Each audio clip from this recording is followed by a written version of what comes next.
கோலிவுட் சம்பவம் நேயர்களுக்கு வணக்கம். இன்னைக்கு நம்மளோட சிறப்பு நேர்காணலுக்கு யார் வந்திருக்கா தெரியுமா? சோஷியல் மீடியா இன்ஃப்ளூயன்சர் ஜி பூம்பா. ஹலோ சார், எப்படி இருக்கீங்க? நான் சூப்பராக இருக்கோம். நீங்கள்? நல்லா இருக்கேன் சார். உங்களோட ஐடென்டிஃபிகேஷன் நம்ம மக்களுக்காக. ஜி பூம்பா.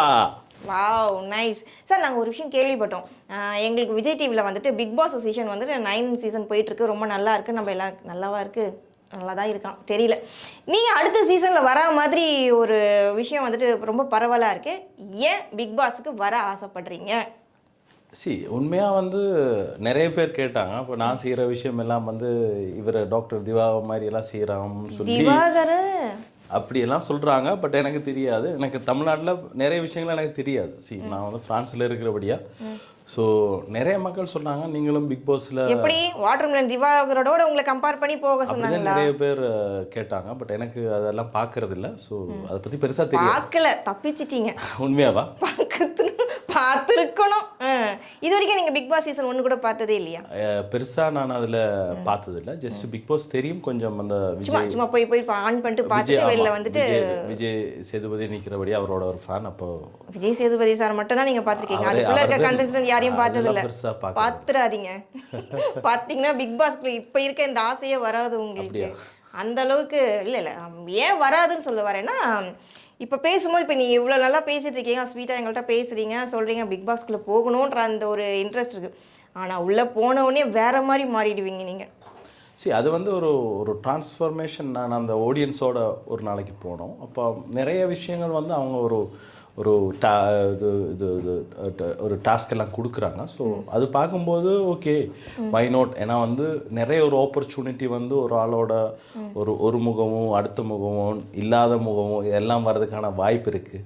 ஸோ நாங்களும் இவ்வளோ கஷ்டப்பட்டு ஃப்ரான்ஸில் இருந்து நிறைய விஷயம் செஞ்சுட்டோம். ஆனால் ஏன் வை நாட் இதை ட்ரை பண்ணக்கூடாது? பயம் இல்லை. ஸோ அதனால் ஒரு அட்டெம்ப்ட் ட்ரை பண்ணலாம்னு சொல்லி ஒரு விஷயம். ஸோ அதுதான் ஒரு பாசிட்டிவாக தான் எடுத்திருக்கோம் இதுவரை. நீங்கள் பாசிட்டிவாக எடுத்திருக்கீங்க. சில பேர் சில கமெண்ட்ஸ்லாம் பார்த்தீங்கன்னா நெகட்டிவாகவும் இருக்கும். பிக் பாஸை பற்றி ஒரு பக்கம் ஒரு 50% பாசிட்டிவிட்டி இருக்கும், ஒரு 50% நெகட்டிவிட்டி இருக்கும். ஏன்னா அதுக்குள்ளே இருக்கிற மக்கள் அப்படி நம்ம தொடர்ந்து தான் பார்த்துக்கிட்டு இருக்கோம். பாவம் சார் மாட்டிக்க போகிறாருன்னு நினைக்கிறேன். பிக் பாஸ் சீசனில் இப்போ நீங்கள் சரியாக நான் பார்க்கல அப்படின்னு நீங்கள் பார்க்கும்போது அதில் இருந்த கண்டென்ட்ஸ் யாரை பிடிச்சது உங்களுக்கு? எனக்கு திவாகர் தான் ரொம்ப பிடிச்சது. வாட்டர்மெலன் திவாகர் தான். அப்படி எந்த விதத்தில் அவர் உங்களை அட்ராக்ட் பண்ணார்? அவர் தான் ஃபுல் டைமில் கேமராவுக்கு முன்னாலே தெரியுது, மிச்சம் யாரும் தெரியலை. ஃபுல் டைம் கேமரா முன்னாடி போய் டான்ஸ் ஆடுவார். ஆமாம், அது உங்களுக்கு பிடிச்சிருந்ததா? அந்த கேமரா ப்ரெசன்ஸ், அவரோட அக்ரெசிவ்னஸ், எப்படி ஒரு விஷயம். நான் ஷார்ட் டைம்லேயே மக்கள் ஏன்னா நெகட்டிவோ பாசிட்டிவோ சரி. ஏன்னா நானும் இப்போ இங்கேருந்து பேசுறதுக்கு காரணம் it's type of marketing strategy what he used. So அவர் யூஸ் பண்ண அந்த மெத்தேடு பாருங்கள், நீங்களும் நானும் அவரை பற்றி பேசுகிற அளவுக்கு கொண்டு வச்சிருக்காரு. அந்த பாசிட்டிவிட்டி நடிப்பு அறக்கிற ஒரு அது அவரோட ஸ்ட்ராட்டஜி. ஸோ இப்போ நிறைய விதமான விஷயங்கள் அவங்க யூஸ் பண்ணி தானே பப்ளிக்கில் வர்றது. ஸோ அதுக்கப்புறம் டெவலப்மெண்ட் நேச்சுரலோ சரி, க்ரோத் வருது. ஸோ இந்த கேமராவுக்கு முன்னுக்கு எப்போ பார்த்தாலும் அவர் தான் தெரியுது. ஸோ அந்த விஷயமான இதுவும் இருக்குது எங்களுக்கு. ஆக்சுவலாக பார்த்தீங்கன்னா நீங்கள் இந்த சீசன் மட்டும் தான் கொஞ்சம் மைனூட்டாக கவனிச்சிருக்கீங்களோ வாட்டர்மெலனை பற்றி? இதுக்கு முன்னாடி யாரும் பார்த்ததில்ல. இது பழைய சீசன் எல்லாம் கொஞ்சம் ஜாலியாக இருந்தது, கொஞ்சம் நல்லா சேலஞ்சிங்கான டாஸ்க் எல்லாம் இருந்தது. ஆனால் இந்த சீசனுமே சேலஞ்சிங்கான டேலண்டான விஷயங்கள் நிறைய இருக்கே. இருக்குது. ஆனால் இப்போ மக்கள் பெருசாக அதை எனக்கு தெரிஞ்சு எங்கள் ஊரில் நிறைய பேர் இதை பற்றி தான் சொல்லுவாங்க. என்னையும் அவங்க கைடன்ஸ் பண்ணி நீங்கள் கட்டாயம் போங்க. நிறைய ஃபேன்ஸ் இருக்காங்க. இப்போ எனக்கு பிரான்ஸ்ல இருந்து என்னோட வந்தவங்க அந்த ஃப்ளைட்டில் ட்ராவல் பண்ணவங்க தான் எனக்கு கூப்பிட்டு போனாங்க ஆடியன்ஸாக. ஸோ ஃப்ரான்ஸ்ல இருந்து இதுக்காக வந்திருக்காங்கன்னா யோசிச்சு பாருங்க. ஸோ அதே மாதிரி உலகத்தில் இருக்கிற தமிழர் மக்கள் எல்லாமே விஜய் டிவியோட ஃபேன்ஸ், அதுக்கு மேலே பிக் பாஸோட ஃபேன்ஸாக இருக்கிறாங்க. ஸோ அதுக்காக ஃப்ரான்ஸில் இருக்கிற மக்கள் சொன்னாங்க, ஜி பூம்பா நீங்கள் ட்ரை பண்ணுங்கள், நாங்கள் எல்லாம் சப்போர்ட் பண்ணுறோம் உங்களுக்கு. ஸோ அது அந்த ஒரு விஷயந்தான் இருக்குது. ஸோ அது ஒரு ஃபேமஸ் கிடைக்குன்றதுக்காக பிக் பாஸ் வரணுன்றீங்களா? எனக்கு அது தேவையில்லை. இப்போ ஏற்கனவே நான் இருக்கிற ஊரில் நான் ஃபேமஸ் தானே. அப்போ எனக்கு அதுதானே முக்கியம். நான் இருக்கிற ஊரில் இருக்கிற நாட்டில் நான் ஃபேமஸ். கிட்டத்தட்ட பிராண்டிங், இன்டர்நேஷ்னல் பிராண்டிங் செய்கிறோம். ஸோ எனக்கு ஃபினான்ஷியலோ என்னோட ஃபேமஸ்க்கோ எனக்கு அதுக்கு தேவையே இல்லை. நான் சொல்லி என்னோட அடையாளம் எனக்கு விசிட்டிங் கார்டே இல்லை. என்னோட முகம் தான் என்னோட விசிட்டிங் கார்டு. ஸோ இல்லை நீங்கள் இப்போ நடிப்பு மூவி இல்லாட்டி சினிமா அந்த மாதிரி ஏதாவது போயிருந்துருக்கலாம். எதுக்கு நீங்கள் பிக் பாஸ் மட்டும் செலக்ட் பண்ணுறீங்க? நான் ஏற்கனவே எனக்கு வந்து ஃப்ரெஞ்சு வெப் சீரிஸ் மிஸ்டர் தாமூர், கொஞ்சம் French short film, Tamil short ஃபிலிமில் எல்லாம் நடிச்சிருக்கோம். ஆனால் இது வந்து மக்கள் 100% எனக்கு சப்போர்ட் தரேன்னு சொல்லியிருக்காங்க. நீங்கள் பிக் பாஸ் போங்க, நாங்கள் எல்லாம் சப்போர்ட் பண்ணுறோம். ஸோ அதுக்காக வந்து எனக்கு ஓகே, எனக்கு வை நாட் ட்ரை பண்ணக்கூடாது. ஏன்னா வந்து என்னோட டேலண்ட், எனக்கு இருக்கிற எல்லா திறமையும் திருப்பி ஒரு அடுத்த கட்டத்துக்கு கொண்டு போகக்கூடிய விஷயமா இருந்தால் நம்ம ஏன் ஆப்பர்ச்சுனிட்டி மிஸ் பண்ணணும்? இப்போ அவங்க இது பார்த்துட்டு ஒரு வாய்ப்பு ஓகே நீங்கள் வந்தான்னு சொன்னால் நாங்கள் வந்து கட்டாயம் போவோம், பார்ட்டிசிபேட் பண்ணுவோம், விளையாடுற அளவுக்கு நாங்கள் விளையாடுவோம். ஸோ அவுட் ஆனால் திஸ் இஸ் அனதர் திங். இப்போ நீங்கள் எங்கள் முன்னாடி பேசும்போது வந்துட்டு ஒரு பிஸ்னஸ் மேனுக்குள்ளே அந்த ஒரு குவாலிஃபிகேஷனோட உட்காந்து பேசுகிறீங்க. ஆனால் இது அப்படியே ஆப்போசிட்டாக இருக்குமே பிக் பாக்ஸ்குள்ளே, அப்படியே என்டையர்லி மாறி போய் கிடக்குமே. உங்களால் மேனேஜ் பண்ண முடியுமா? சரி, நான் வந்து 0 to என்னோட கிராஃப்ஸ் 0 to தான் வந்திருக்கோம். இப்போ இந்த பொசிஷன் வரைக்கும் என்னோட 0 to கிராஃப் தான். ஸோ அடுத்த கட்டத்துக்கு போகும்போது அடுத்த இன்னொரு டிரான்ஸ்ஃபர்மேஷன் தானே. நாங்கள் அதை அடாப்ட் பண்ணி நாங்கள் அதுக்கான விஷயம் ரூல் அவுட் பண்ணால் எங்களுக்கு ஈஸியாக அதில் ஆம்ட் ஆகும்னு எனக்கு நம்பிக்கை இருக்குது. ஏன்னா நான் வந்து டிரான்ஸ்ஃபர்மேஷன் ஏற்கனவே ஃபேஸ் பண்ணிட்டோம். முதல் தடவை நான் டிரான்ஸ்ஃபர்மேஷனுக்கு வரல. ஸோ ஏற்கனவே வந்து எனக்கு வந்து சாப்பாடுக்கு இது இல்லாமல் இருந்து வந்த ஒரு நிலைமை வந்திருக்கு. ஆனால் இப்போ வந்து அந்த ஒரு பெரிய ஒரு இதில் வந்திருக்கோம். ஸோ அடுத்த டிரான்ஸ்ஃபர்மேஷன் கிடைச்சா, ஆப்பர்ச்சுனிட்டி கிடைச்சா யூஸ் பண்ணுறதுக்கு ரெடியாக இருக்கும். இப்போ நீங்கள் பிக் பாஸுக்குன்னு இப்போ சொல்லியிருக்கீங்களா, நான் பிக் பாஸ்க்கு தான் வரப்போகிறேன் அப்படின்னு. இப்போ பை சான்ஸ் நம்ம சென்னையில் இருக்க, தமிழ்நாட்டில் இருக்க ஒட்டுமொத்த டேரக்டர்ஸ் வந்துட்டு யாராவது உங்களை வந்துட்டு மூவியில் வந்து நடிங்க, ஹீரோவாக வாங்க, பிக் பாஸ் போகாதீங்க அப்படின்னு சொன்னால் நீங்கள் எதை செலக்ட் பண்ணுவீங்க?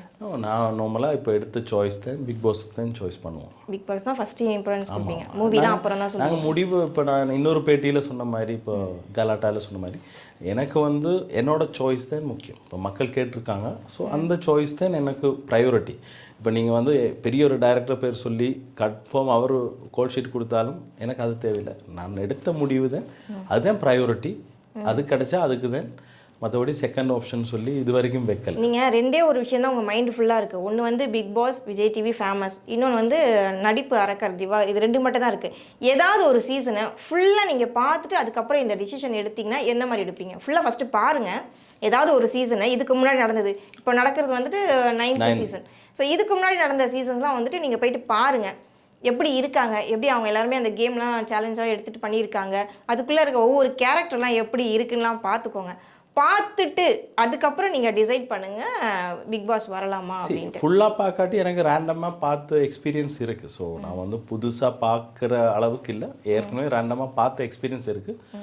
ஸோ மற்றபடி சப்போர்ட் இருக்கிறபடியாக கட்டாயம் போனால் எங்களுக்கான ஒரு சிக்னேச்சர் கொடுக்கலாம். மக்கள் அங்கேருந்து அன்பு தர்றாங்க. ஸோ அவங்களுக்காகவாவது ஒரு போகலாம், அவங்களோட ரெப்ரசன்ட் பண்ணி போகலான்னு சொல்லி ஒரு நம்பிக்கை. ஸோ அவ்வளோதான் ஒழிக நாங்கள் வந்து ஃபுல்லாக ஓலினோலாக போய் அதுக்கான விஷயம். ஆனால் 100% எல்லாரையும் என்டர்டெயின்மெண்ட் பண்ணி கொண்டிருக்கிறோம். ஸோ அதுக்கான நம்பிக்கை இருக்குது. பயங்கர ஈகராக இருக்கீங்க போல் பிக் பாஸ்ன்ட்டு உங்கள் மைண்டு ஃபுல்லாக. அது இப்போ ஒரு விஷயம் நாங்கள் எடுக்கணும்னா அது வந்து எங்களோட டாக்லேயே, எங்களோட ப்ரெசன்ஸ்லேயே அதை சொல்லி கொண்டு இருந்தால் தான் அந்த விஷயம் அடையலாம். என்னோட ஸ்ட்ராட்டஜியே அதுதான். நாங்கள் ஒரு விஷயம் வந்து அடையணும்னா அதை பற்றி நாங்கள் வந்து யோசித்து அதை பற்றி நாங்கள் ட்ரீம் தான். நாங்கள் வந்து இரவு காண்ற கனவு இல்லை, என்னை பொறுத்தவரைக்கும் பகலில் தான் கனவு. இப்போ நீங்கள் கேட்ட மாதிரி பிக் பாஸ்னால் அதுதான், இந்த கண்டஸ்டன்ட் உள்ளே போகிறோம், அதுதான் விஷயம்.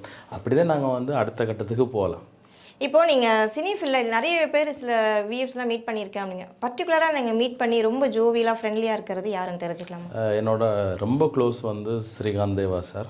அவர் வந்து டேரக்டர். ஆமாம், அவர் வந்து ரொம்ப very close to my heart. So அவர் பார்த்துருந்தா அவருக்கே தெரியும். ஸோ நாங்கள் வந்து ரொம்ப வெரி க்ளோஸ். நான் பாரிஸில் வரும்போதும் ட்ராவல் பண்ணியிருக்கோம். அவரோட நிறைய விஷயங்கள் ப்ராஜெக்ட் செய்கிறோம். ஸோ அவர் தான் முக்கியமாக. அது தவிர ஆட்கள் இருக்காங்க, பட் எல்லாம் ஓரளவுக்கு போயிட்டு இருக்கு உங்களுக்கு அந்த விஷயம். Okay fine. இப்போ நீங்கள் பிக் பாஸ் இங்கே வருவேன் அப்படின்னீங்க, இல்லாட்டி மூவியே ட்ரை பண்ணால் கூட நீங்கள் இங்கேயே செட்டில் ஆகாமல் அட்லீஸ்ட் ஒரு 2 இயர்ஸ்க்காவது நீங்கள் இங்கே செட்டில் ஆகிற மாதிரி இருக்குமே, பரவாயில்ல. அது வந்து பிஸ்னஸ் பாதிக்கப்படாது. ஸோ எல்லாமே வந்து ஆட்டோமேஷனாக இருக்குது. ஸோ அது ஒன்றும் அஃபெக்ட் ஆகாது. எனக்கு எனி டைம் எனக்கு இன்னைக்கு ஃப்ளைட் வேணும்னா இன்றைக்கி இரவு ஃப்ளைட் எடுத்து வரக்கூடிய நிலைமையில தான் நான் இருக்கிறோம்.